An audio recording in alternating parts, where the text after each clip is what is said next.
It's a typical morning, your Android alarm rings, you check the weather, and see a new Gmail notification.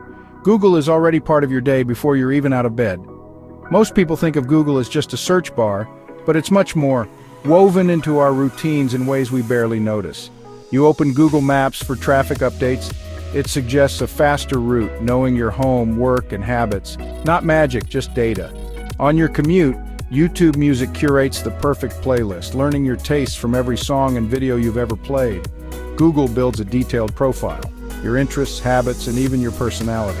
This profile shapes what you see next. Videos, ads, recommendations, keeping you engaged. By the time you reach work, Google knows when you woke up, what you're interested in, where you are, and what music you like. And all this happens before you even type a search. The search bar is just the front door to a much larger house, one where every room and object is cataloged. This vast collection of information is the foundation of Google's business, shaping your online experience and the ads you see. Google's reach is silent but powerful, making your life easier while learning more about you every day. The convenience is undeniable, but it comes at the cost of your data. Every interaction, every click, every route taken is another piece of the puzzle. Google's systems are always learning, always watching, always predicting. It's a trade-off. Seamless digital life in exchange for a detailed map of who you are. The more you use Google, the more it knows, and the more it shapes your world.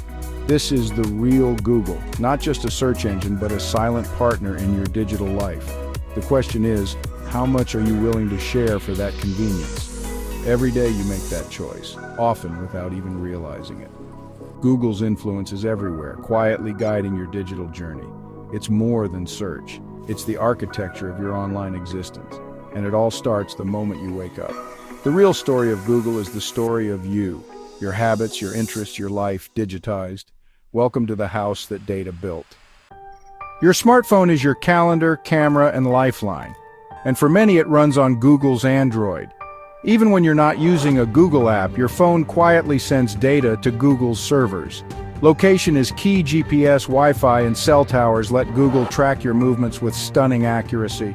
Your daily stops, coffee shop, gym, friend's house, are logged in your Google location history, creating a timeline of your life. This data powers helpful features, but also gives Google a detailed map of your routines and habits. Apps on your phone constantly share information, how you use them, for how long, and even technical details about your device. The microphone is another sensor. Voice commands to Google Assistant are recorded and saved, improving recognition but also adding to your digital portrait. Your phone is not just a tool, it's an active data-gathering device, building a rich profile of you. Every step, every word, every tap is another entry in your phone's secret diary.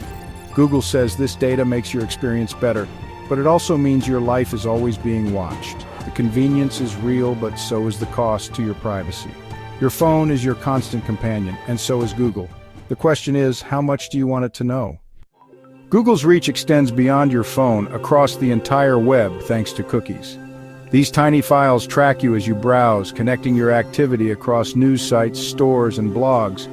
Google's cookies build a map of your interests, following you from hiking articles to camping gear to tent reviews.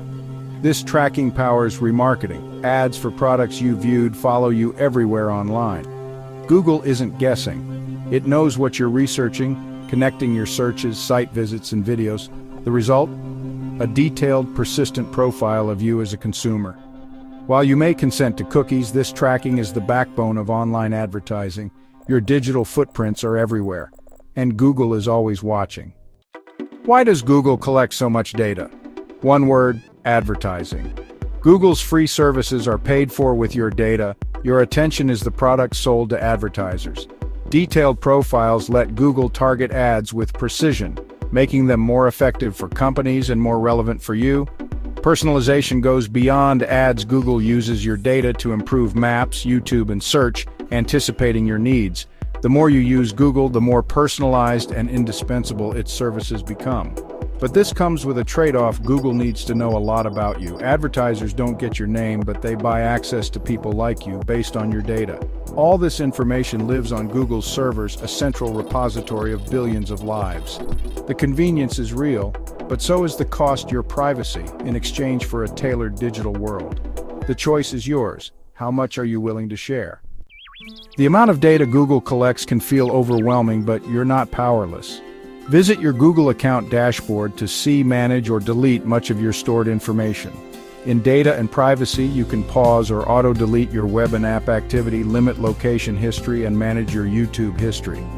Ad settings lets you see and edit the profile Google uses for ads, or turn off ad personalization entirely. These tools help you balance convenience and privacy. Take a few minutes to explore your settings. It's the first step to taking control. In a world of constant data collection, understanding your options is essential. Your digital life is yours. Decide what you want to share and what you want to keep private.